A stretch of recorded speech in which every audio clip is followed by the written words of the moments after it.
followers, my name is Shasta Garcia and I'm the host of Shasta's Journey, and this show is all about my path to purpose, and along the way I get to meet so many incredible people with stories that could teach, heal, or inspire one of you. And on today's episode I'm going to be interviewing a pro MMA fighter, and his name is Nick Kohring, and he has an incredible story that I have yet to hear, but I'm sure that he's going to be sharing everything that has to do with the things that he has fought throughout his life journey so far, his strengths, his weaknesses, and his upcoming fights. So I'm super excited for you guys to hear it all, so stay tuned. So thank you so much for being with us. Yeah, thanks for having me. And being a part of my journey of the path to purpose. So for those who don't know what MMA fighting is, you want to just tell us a little bit about it? It's mixed martial arts. Mixes like wrestling, jiu-jitsu, boxing, kickboxing, karate, and any other martial art you want to do. It kind of gives you more of a freedom. Where, boxing, you only could throw punches. Kickboxing, you throw punches and kicks. Muay Thai, punch, kick, elbow, knee. But this, you could do whatever pretty much, so just as long as it's a clean, fair fight, Okay, so there's not really any regulations? No, there's regulations, like you can't groin kick or poke somebody in the eyes. But you have a little bit more freedom. Yeah, it's the freest form of competitive martial arts you could be a part of. Okay, awesome. And how did you find yourself in this particular sport? I think since about, I was 4 years old, I knew I wanted to be a professional athlete, just not sure which one. So first, tried out basketball, a little bit of football, soccer, and then started doing jiu-jitsu, and then from then I was hooked. So. What age were you then? I was 15. 15? And how old are you now? 25. 25, okay. And so how have you grown throughout those years with your MMA and everything?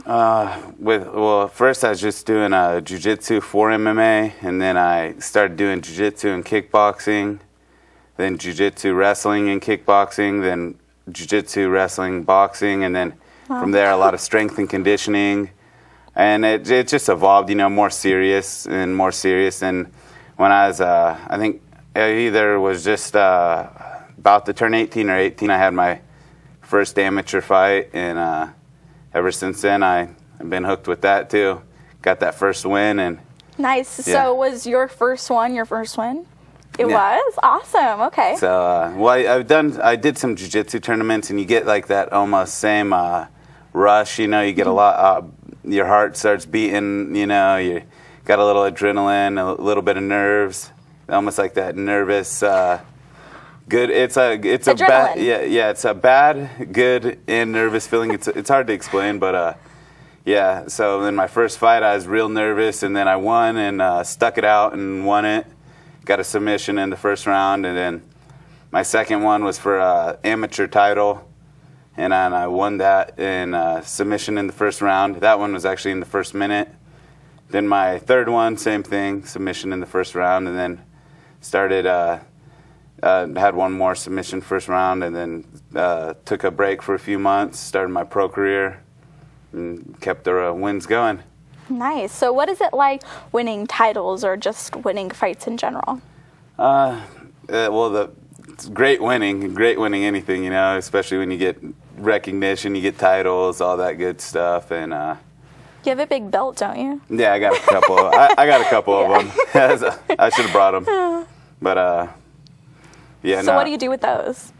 Collect them. I got them in a glass case on either side of my TV. Oh, nice. Okay. So. Yeah, it's a good place to put them when you're watching TV. You could be like, Yeah, I got a bunch of posters and stuff like that, just memorabilia. I put those up because, I mean, you don't want to walk into your house and it look like a shrine of you, That's kind of weird. But it's good to be, just excited about it. And yeah, no, I keep it in a big box. Yeah, it's definitely an accomplishment. That, paper articles and all that, I keep it in a box. So you don't want to put all that stuff up. The belts, they get up. What about, do you have posters of yourself yet? Yeah, I got a bunch of them. I have nice. 8 of them, but keep those in boxes. Yeah, I can see what you mean. That'd be a little weird too. Yeah, it's like walking into someone's house and then they have like those photos that they went and got done of themselves, like glamour photos up on a poster. That'd be kind of weird. Yeah, that's definitely true. Have you known anybody to have like posters of you on their wall? Yeah. One of the guys that I train boxing actually has like 2 or 3 different ones. He has his whole boxing, or his whole garage is pretty much all like boxing done. You know, he's got his heavy bags, speed bags, and jump ropes and mats and all that stuff, and then a bunch of memorabilia and posters and stuff. So, what is it like seeing that? It's weird. It's weird. Most of the time I'm like, man, why did I have that haircut right then? One of them is like, sometimes I'll do funny haircuts. I'll do it for jokes and stuff. I had like a curly mullet out to here, all the way down to my back. I was like, why did I ever do that? I know you sent me a picture of the poster for your upcoming fight, which we can talk about in a little bit. Yeah. But you're like, worst award ever. Yeah. The worst picture on a poster award. I'm all scrunched faced and just looking tense and a little. That's what you want, though, you know. I mean, a good old fashioned isn't so bad. Yeah. I suck at like having a straight face. It's really hard. See, like you can just like you would win at a staring contest. I would fail. Yeah, maybe. I laugh all the time and smile all the time. Like when I'm mad or sad, I laugh. Even mad? Yeah. Depends how mad. I bet you could get mad enough where you're not I can smiling. get mad, but like for an example, the other day I was with a bunch of military recruiters, and they had me salute, right? And they told me I couldn't smile while saluting, so I was trying to do it without smiling. It was very, very difficult. So that's why I can't. But you do it like pretty good. I was like, can't. Getting recruited, huh? No. Shasta's going military. I've looked into it, but no, it's definitely not for me. Yeah, I didn't really want to do that either. I could go through it. I could do it. I have enough determination to do that, but... Yeah, I don't see much reward out of it. But as far as what you're doing, how does somebody prepare to fight or to be a pro MMA fighter? I think you got to be ready to put everything else in life in a back seat when you have something coming up. 8 to 10 weeks, of eating food you don't like, and I mean, well, it's like healthy food. It's not so bad, but you get worn out on eating raw almonds, raw carrots, raw broccoli, eggs, chicken breast, and a little bit of avocado here and there. Mm-hmm. Just all to keep lean and cut a lot of carbs, because I walk around to like 215 pounds and fight at 185 pounds, so got to weight cut about 25, 30 pounds. So you make a lot of sacrifices. Yeah, you can't go out and have fun all the time and eat pizza or a cheeseburger whenever you want and things like that.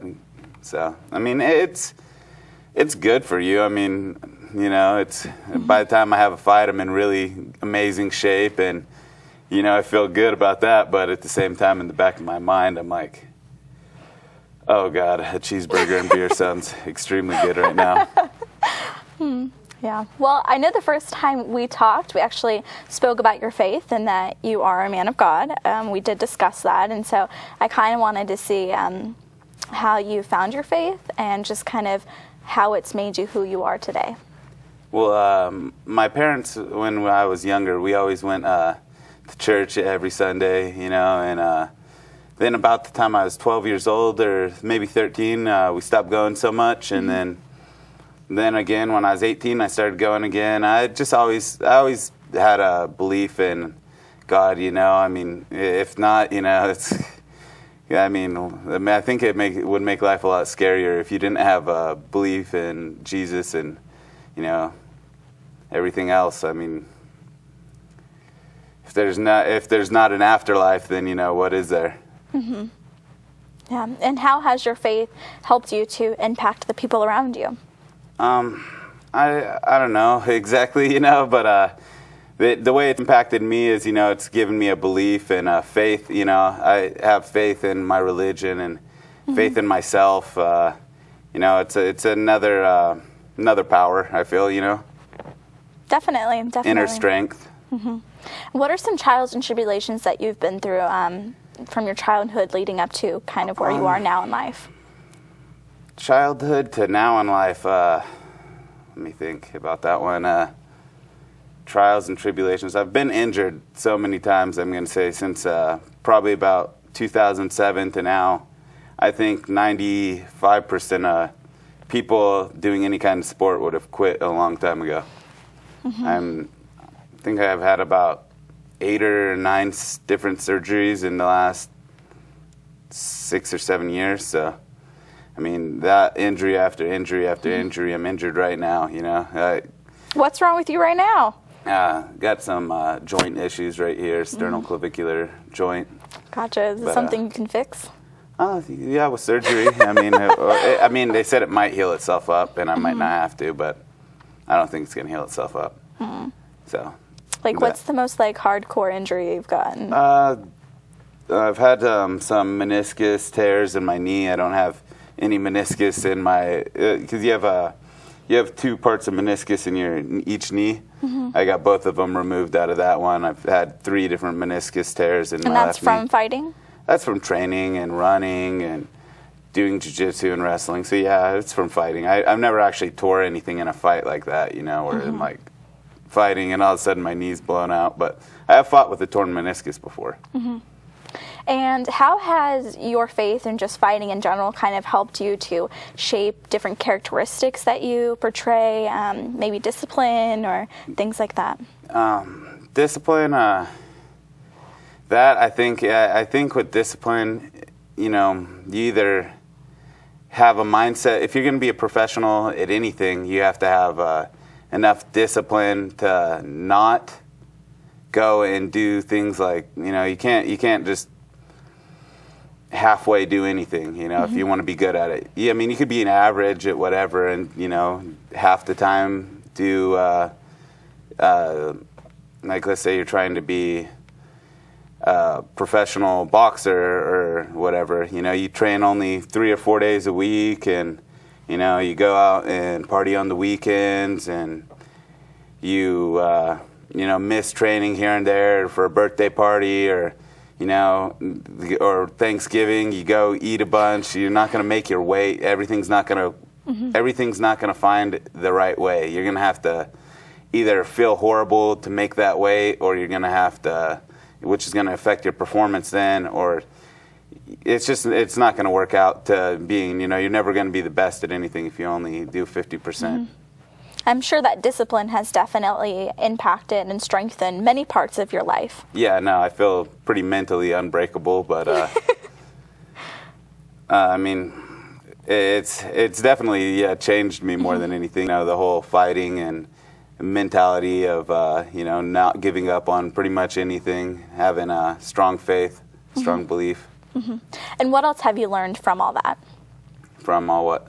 Just your fighting and through your faith, you've learned discipline and... well, technique too, you know, you learn a technique and, you know, it's like learning a trade.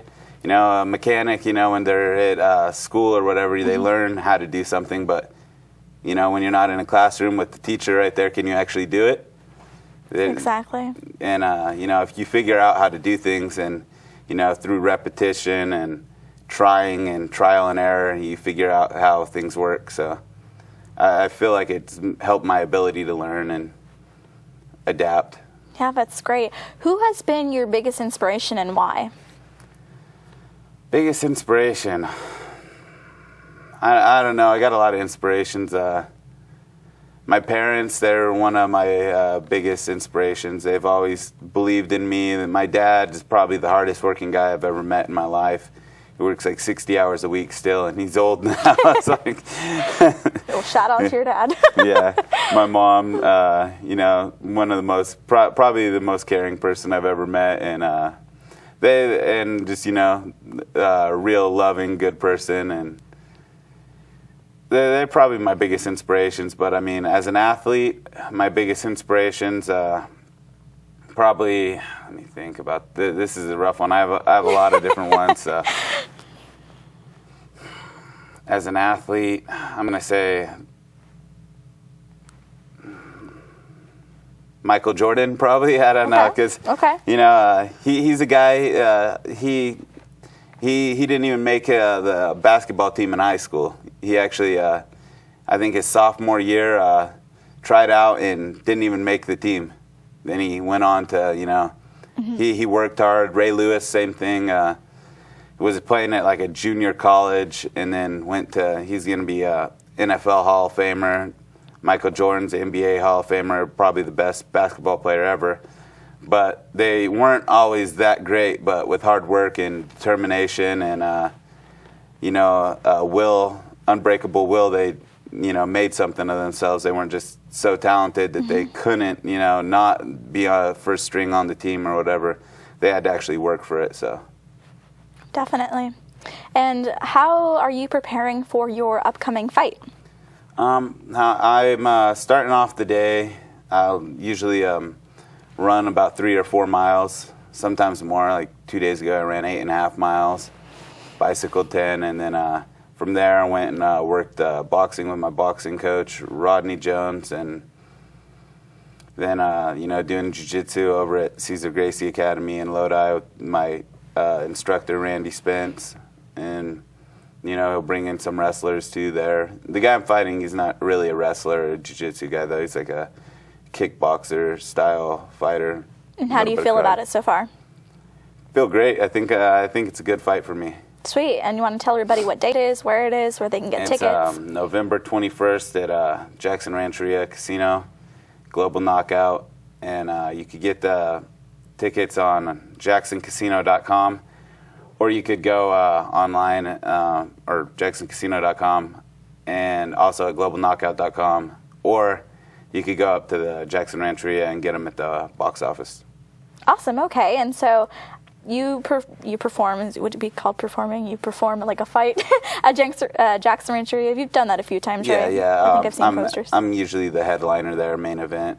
So yeah, I guess you could call it it's a performance. Kinda. Yeah. It's a performance, but that fight, I feel pretty good about it though. I feel real confident. I think I'm gonna get a first round stoppage again, keep up the streak of it. I think I'm a lot bigger and more well rounded with my skill set than my opponent. Okay, more power to you, right? I hope to come see you. You will probably be like the first official pro fight that I've seen. Yeah, you should come. It's pretty local, so. I plan on it. Can you get me tickets? Could work on it. Get you a press pass, maybe. Yeah, that would be great. Got Joe one last time. Okay. So maybe you could just beat Joe to it. Yeah, I think I will. I'm gonna have to get on that very soon. So you have a bunch of tattoos. I do. Yeah. So do they all have a meaning, or? Some of them do, some of them don't. I mean, for the most part, I just got tattoos because I like them. I mean, most people are like, "Oh, this means strength and this and this." That's probably one of my biggest pet peeves. You're getting a tattoo because you want a tattoo. But there are meaningful tattoos. Like you have mom in. On your arm. Yeah. Because I love my mom. See, that's a meaningful tattoo. I know, but I'm not going to go tell everybody that. That's just, I didn't put it out there like mom with the heart at the arrow through it or something like that. And you have a cross on the back of your shoulder. Yes, I do. That's meaningful. But then you have flowers and skulls and samurais with knives a gun, through their head. You can't even tell where it is, but it's in there. Yeah, okay. So after the show, we're going to record some vlogs of you teaching me how to fight. All right, yeah, we'll do some self-defense stuff. Yeah, that'd be great. So what are some basic things? I think we're going to learn the mataleo today. Mataleo, is that how you say it? Yeah, it's called the lion tamer, actually, is what it means in Portuguese. It's in America, they call it more the rear naked choke, where you get behind somebody and put them to sleep. If you're short, can you still do that? Oh, yeah. Okay. There's lots of short people that do it. Okay. Well, I'm one of those. You got to see Marcelo Garcia. He's 5'7", probably one of the best guys in the world at getting that. Wow. That's awesome. Yeah.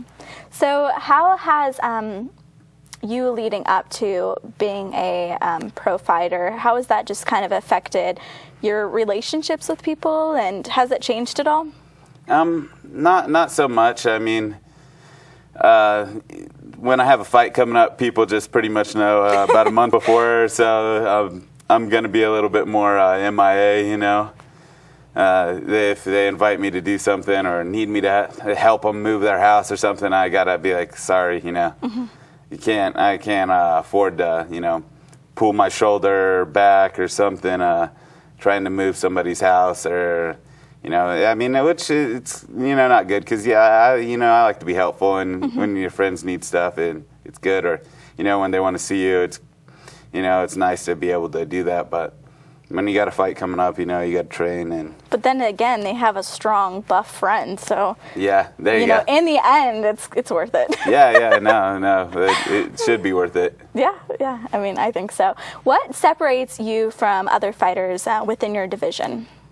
I beat them all up. I guess that's one way to look at it. I think a lot of it's just mental determination, a lot of people, they have a lot of quit in their soul. They second guess themselves, or I just already know in my head whatever I'm doing it, I'm coming in there with the mindset that I'm winning no matter what it costs, no matter what it takes. I'm winning. You get some guy who's used to winning, and you put the chips down, on him. He gets the chips down, maybe you get a takedown or hurt him a little bit, and then he didn't think none of that was going to happen. So now in his head he's panicked, he's worried. I know no matter what happens, no matter how I get hurt or what's going on, that I still have enough mental strength to tough it out, get up, and win the fight. That's definitely a good mindset. Not only in the boxing ring, but just in life in general. Just having that determined will, I'm going to do this, no matter what. Headstrong, right? Yeah, I feel like running helps that too. If you ever run long distance, I think I count long distance as anything over 6 miles. So that's not my long distance. You run 6 miles or more, and you start getting tired, a lot of fatigue, or your calves are hurting because you ran the day before, and then it's a lot of mental strength and determination. I feel like that builds mental fortitude. Where do you normally run? Like on trails or? I run sometimes on trails. Sometimes I go to the track at the high school or Toyon, or I go to the Hogan Trail and I run all the way from the observation point all the way out to the boat launch and then back. Dang, okay. That's impressive. It's about a 6 mile run, that one. You're like, that's nothing. And, those are pretty much the places I run. Sometimes I run on the treadmill if it's like 100 degrees outside or really cold. I'm too white to be running out in the sun. I burn up, so So you get really bad sunburn? Yeah, if I'm out in the sun running, I'm going to come in looking like a lobster, so. I've never been sunburned. Have you ever been out in the sun for a long time? Duh. I guess it's because I'm just naturally tan. Yeah, you got a little bit more color than me Definitely, right there. Just a little bit, just a little bit. Well, yeah, I'm about the same color as paper. Do you have a dream fight? Like, if you could make, one fight reality of who your opponent was, do you have anybody? Dream fight, I'm going to have to say whoever has the 185-pound title in the UFC. That's it? Do you know who that is? Right now it's Chris Weidman, but anyone. It doesn't. I don't really have anybody who I really want to fight. I guess or I don't have any animosities towards anyone. I guess Steven Seagal, if I could pick a person to beat up. Okay. Steven Seagal or someone like that. But for the most part, just big title fights. Want more money, more glory. That UFC belt, that'd be all nice. So, what do you think makes a good fighter? Just mental fortitude, having a good skill set, and knowing how to use it, apply it. Knowing how to apply it in a fight. You see some guys who aren't really that great at other things, but they're specialists that win fights because of that. Like some guys aren't very good at wrestling, but they're really good at jiu-jitsu and kickboxing. So, like Anderson Silva, he was one of the best fighters of all time. I don't think he had very good wrestling at all, but he had beat people up so bad standing up or submit them on the ground that it was almost like the wrestling didn't even matter till just about last year, and then he broke his leg in half and then got beat up a few times. So, yeah, dang. What are some encouraging words that you have for my followers who are struggling and who are fighting through their battles throughout their journey of life? Stick it out, tough it out. There's always a better horizon. Whether it is whatever you're going through, you just stick it out and work your hardest to improve your situation.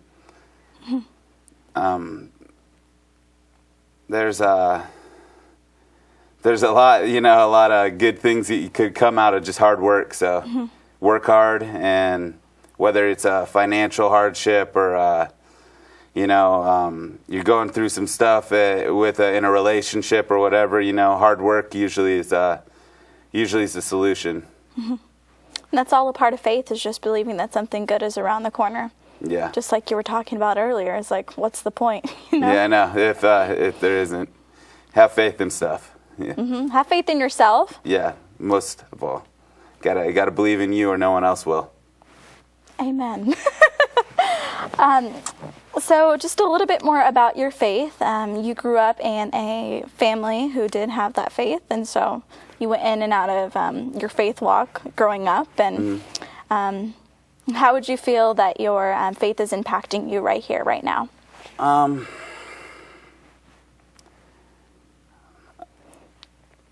Hard question. Yeah, that's a hard one. How I feel it's impacting me right now.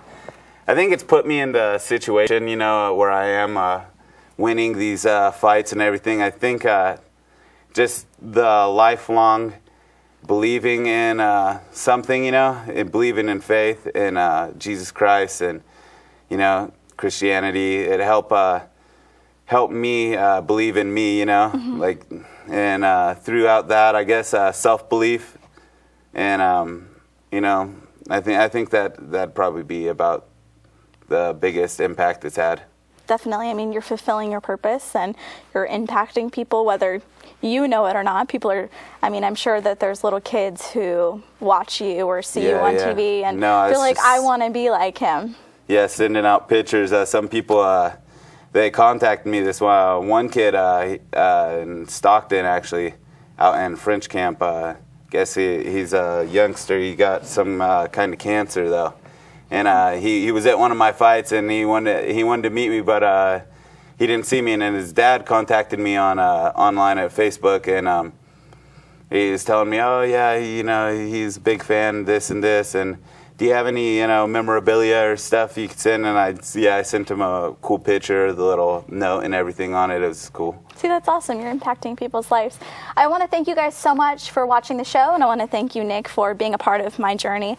And I hope you guys were taught, healed, or inspired by Nick's journey of life. And if you want to go ahead and watch him fight, go ahead and check out his Facebook page, and you can go ahead and contact him from there. Go ahead and see him, and I hope that you were just inspired of him fighting through his daily challenges and watching his strengths and how he believes in himself. So believe in yourself, guys. I'd love to hear your guys' stories at shastajourney.com. Also, you can check us out on YouTube to look at other inside looks into people's lives, and I hope you guys have a great day.